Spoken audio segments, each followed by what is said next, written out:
Capítulo 20. Chegaram em casa às 9 horas da noite. Piedade levava o coração feito em lama. Não dera palavra por todo o caminho, e logo que recolheu a pequena, encostou-se à cômoda soluçando. Estava tudo acabado, tudo acabado.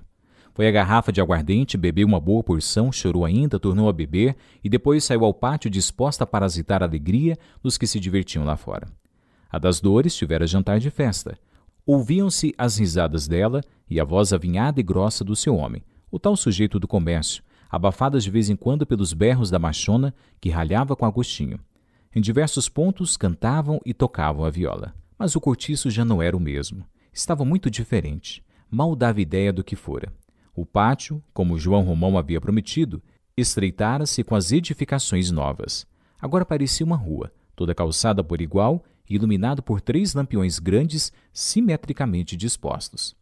Fizeram-se 6 latrinas, 6 torneiras de água e 3 banheiros. Desapareceram as pequenas hortas, os jardins de 4 a 8 palmos e os imensos depósitos de garrafas vazias. À esquerda, até onde acabava o prédio no Miranda, estendia-se um novo correr de casinhas de porta e janela, e daí por diante, acompanhando todo o lado do fundo e dobrando depois para a direita até esbarrar no sobrado de João Romão, erguia-se um segundo andar, fechado em cima do primeiro por uma estreita e extensa varanda de grades de madeira, para a qual se subia por 2 escadas, uma em cada extremidade. De 100 e tantos, a numeração dos cômodos elevou-se a mais de 400, e tudo caiadinho e pintado de fresco, paredes brancas, portas verdes e goteiras encarnadas. Poucos lugares havia desocupados. Alguns moradores puseram plantas à porta e à janela, em meias tinas cerradas ou em vasos de barro. Albino levou seu capricho até a cortina de labirinto e chão forrado de esteira. A casa dele destacava-se das outras. Era no andar de baixo, e cá de fora via-se-lhe o papel vermelho da sala. A mobília muito brunida, jarras de flores sobre a cômoda, um lavatório com espelho todo cercado de rosas artificiais, um oratório grande, resplandecente de palmas douradas e prateadas, toalhas de renda por toda parte, num luxo de igreja, casquilho e defumado. E ele, o pálido lavadeiro, sempre com seu lenço cheiroso à volta do pescocinho, a sua calça branca de boca larga, o seu cabelo mole caldo por detrás das orelhas bambas, preocupava-se muito em arrumar tudo isso, eternamente, como se esperasse a cada instante a visita de um estranho. Os companheiros de estalagem elogiavam-lhe aquela ordem e aquele asseio. Pena era que lhe dessem as formigas na cama. Em verdade, ninguém sabia por quê, mas a cama de Albino estava sempre coberta de formigas. Ele a destruí-las, e o demônio do bichinho a multiplicar-se cada vez mais e mais todos os dias. Uma campanha desesperadora que o trazia triste, aborrecido da vida. Defronte justamente ficava a casa do Bruno e da mulher, toda mobiliada de novo, com um grande candeeiro de querosene em frente à entrada, cujo revérbero parecia olhar desconfiado lá de dentro para quem passava cá no pátio. Agora, entretanto, o casal vivia em santa paz. Leocádia estava discreta. Sabia-se que ela dava ainda muito que fazer ao corpo sem o concurso do marido, mas ninguém dizia quando nem onde. O Alexandre jurava que, ao entrar ou sair fora de horas, nunca pilhara no vício. E a esposa, Augusta Carne Mole, ia mais longe na defesa, porque sempre tivera pena de Leocádia, pois entendia que aquele assanhamento por homem não era maldade dela, era praga de algum boca do diabo que a quis e a pobrezinha não deixou. Estava-se vendo disso todos os dias, tanto que ultimamente, depois que a criatura pediu a um padre um pouco de água benta e benzeu-se, com esta em certos lugares, o fogo desaparecera logo, e ela aí vivia direita e séria que não dava que falar a ninguém. Augusta ficara com a família numa das casinhas do segundo andar, à direita. Estava grávida outra vez, e à noite via-se o Alexandre, sempre muito circunspecto, a passear ao comprido da varanda, acalentando uma criancinha ao colo, enquanto a mulher dentro de casa cuidava de outras. A filharada crescia-lhes que metia medo. Era um no papo, outro no saco. Moravam agora também desse lado os 2 cúmplices de Jerônimo, o Pataca e o Zé Carlos, ocupando juntos o mesmo cômodo. Defronte da porta tinha um fogãozinho e um fogareiro, em que preparavam eles mesmos a sua comida. Logo adiante era o quarto de um empregado do correio, pessoa muito calada, bem vestida e pontual no pagamento. Saía todas as manhãs e voltava às 10 da noite invariavelmente. Aos domingos, só ia à rua para comer, e depois fechava-se em casa, e houvesse o que houvesse no cortiço, não punha mais o nariz de fora. E assim como este, notavam-se por último na estalagem muitos inquilinos novos, que já não eram gente sem gravata e sem meias. A feroz engrenagem daquela máquina terrível que nunca parava ia já lançando os dentes a uma nova camada social, que pouco a pouco se deixaria arrastar inteira lá para dentro. Começavam a vir estudantes pobres, com seus chapéus desabados, o paletó folveiro, uma pontinha de cigarro a queimar-lhes a penugem do buço, e as algibeiras muito cheias, mas só de versos e jornais. Surgiram contínuos de repartições públicas, caixeiros de botequim, artistas de teatro, condutores de bondes e vendedores de bilhetes de loteria. Do lado esquerdo, toda a parte em que havia varanda foi monopolizada pelos italianos. Habitavam 5 a 5, 6 a 6 no mesmo quarto, e notava-se que nesse ponto a estalagem estava já muito mais suja que nos outros. Por melhor que João Romão reclamasse, formava-se aí todos os dias uma esterqueira de cascas de melancia e laranja. Era uma comuna ruidosa e porca, a dos demônios dos mascates. Quase que se não podia passar lá, tal acumulação de tabuleiros, de louça e objetos de vidro, caixas de quinquilharia, molhos e molhos, de vasilhame, de folha de Flandres, bonecos e castelos de gesso, realejos, macacos, o diabo, e tudo isso no meio de um fedor nauseabundo de coisas podres que empesteava todo o cortiço. A parte do fundo da varanda era asseada felizmente e destacava-se pela profusão de pássaros que lá tinham, entre os quais sobressaía uma arara enorme que de espaço a espaço soltava um formidável sibilo estridente e rouco. Por debaixo ficava a casa da machona, cuja porta, como a janela, Neném trazia sempre enfeitada de tinhorões e begônias. O prédio do Miranda parecia ter recuado alguns passos, perseguido pelo batalhão das casinhas da esquerda, e agora olhava a medo por cima dos telhados para a casa do vendeiro, que lá defronte erguia-se altiva, desassombrada, o ar sobranceiro e triunfante. João Romão conseguira meter o sobrado do vizinho no chinelo.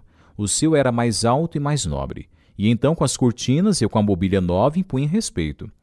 Foi abaixo aquele grosso e velho muro da frente com seu largo portão de cocheira, e a entrada da estalagem era agora 10 braças mais para dentro, tendo entre ela e a rua um pequeno jardim com bancos e um modesto repuxo ao meio, de cimento, imitando pedra.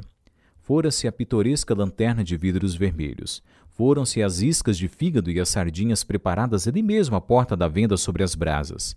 E na tabuleta nova, muito maior que a primeira, em vez de estalagem de São Romão, lia-se em letras caprichosas: Avenida São Romão.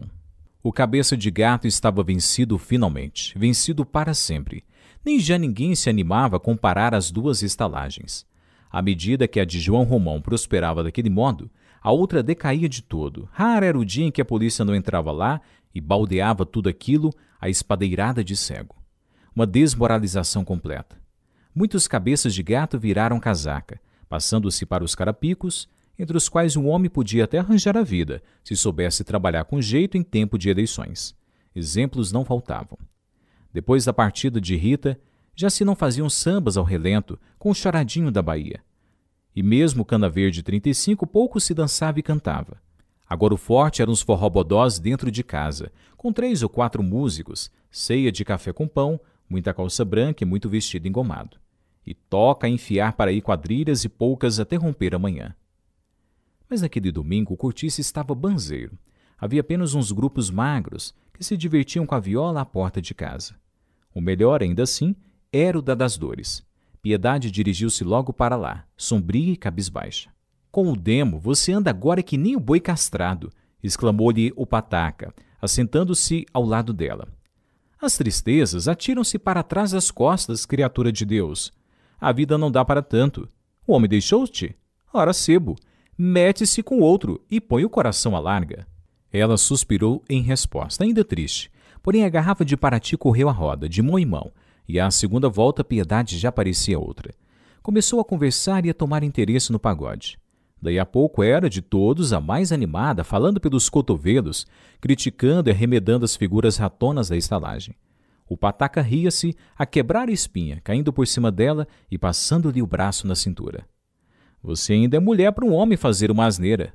Olha para que lhe dou o ébrio. Solta-me a perna, estupor. O grupo achava graça nos dois e aplaudia-os com gargalhadas. E o Paraty ia circular sempre de mão em mão. A das Dores não descansava um momento. Mal vinha de encher a garrafa lá dentro de casa, tinha de voltar outra vez para enchê-la de novo. Olha que estafa, vão beber pro diabo. Afinal apareceu com o garrafão e pousou no meio da roda. Querem saber? Empine por aí mesmo, que já estou com os quartos doendo de tanto andar de lá para cá. Essa noite a bebedeira de Piedade foi completa. Quando João Romão entrou de volta da casa do Miranda, encontrou-a a dançar ao som de palmas, gritos e risadas, no meio de uma grande troça, a saia levantada, os olhos requebrados, a pretender arremedar a Rita no seu choradinho da Bahia. Era a boba da roda. Batiam-lhe palmadas no traseiro e com o pé embaraçavam-lhe as pernas para a ver cair e rebolar-se no chão. O vendeiro de fraque e chapéu alto foi direito ao grupo, então muito mais reforçado de gente, intimou a todos que se recolhessem. Aquilo já não eram horas para semelhante algazarra. Vamos, vamos, cada um para sua casa. Piedade foi a única que protestou, reclamando seu direito de brincar um pouco com os amigos. Que diabo, não estava fazendo mal a ninguém. Ora vá, mas é para a cama cozer a mona. Vituperou-lhe João Romão, repelindo-a. Você, como uma filha quase mulher, não tem vergonha de estar aqui a servir de palhaço? Forte bêbada. Piedade assomou-se com a descompostura. Quis despicar-se, chegou a arregaçar as mangas e sungar a saia, mas o pataca meteu-se no meio e conteve-a, pedindo a João Romão que não levasse aquilo em conta, porque era tudo cachaça. Bom, mas avinhe-se. E não se retirou sem ver a roda dissolvida e cada qual procurando a casa. Recolheram-se todos em silêncio. Só o pataca e Piedade deixaram-se ficar ainda no pátio, a discutir o ato do vendeiro. O pataco também estava bastante tocado. Ambos reconheciam que lhes não convinha demorar-se ali, porém nenhum dos dois se sentia disposto a meter-se no quarto. — Você tem lá alguma coisa que beber em casa? — perguntou ele afinal. Ela não sabia ao certo. Foi ver. Havia meia garrafa de Paraty e um resto de vinho. Mas era preciso não fazer barulho, por amor da pequena que estava dormindo. Entraram em ponta de pés a falar surdamente. Piedade deu mais luz ao candeeiro. — Olha agora, vamos ficar às escuras, acabou-se o gás. O pataca saiu para ir à casa buscar uma vela, e de volta trouxe também um pedaço de queijo e 2 peixes fritos, que levou ao nariz da lavadeira, sem dizer nada. Piedade, aos bordos, desocupou a mesa do engomado e serviu 2 pratos. O outro reclamou vinagre e pimenta e perguntou se havia pão. Pão há, o vinho aqui é pouco. Não faz mal, vai mesmo com a caninha. E assentaram-se. O cortiço dormia já, e só se ouviam, no silêncio da noite, cães que ladravam lá fora na rua, tristemente. Piedade começou a queixar-se da vida. Veio-lhe uma crise de lágrimas e soluços. Quando pôde falar, contou que lhe sucedera essa tarde, narrou os pormenores da sua ida com a filha à procura do marido, o jantar em comum com a peste da mulata e, afinal, a sua humilhação de vir de lá, enxovalhada e corrida. Pataca revoltou-se. Não com o procedimento de Jerônimo, mas com o dela. Rebaixar-se àquele ponto, com efeito, e procurar o homem lá na casa da outra? Oh! Ele tratou-me bem quando lá fui da primeira vez. Hoje que não sei o que tinha, só faltou pôr-me na rua aos pontapés. Foi bem feito, ainda acho pouco. Devia ter-lhe metido pau, para você não ser tola. É mesmo. Pois não. O que não faltam são homens, filha. O mundo é grande.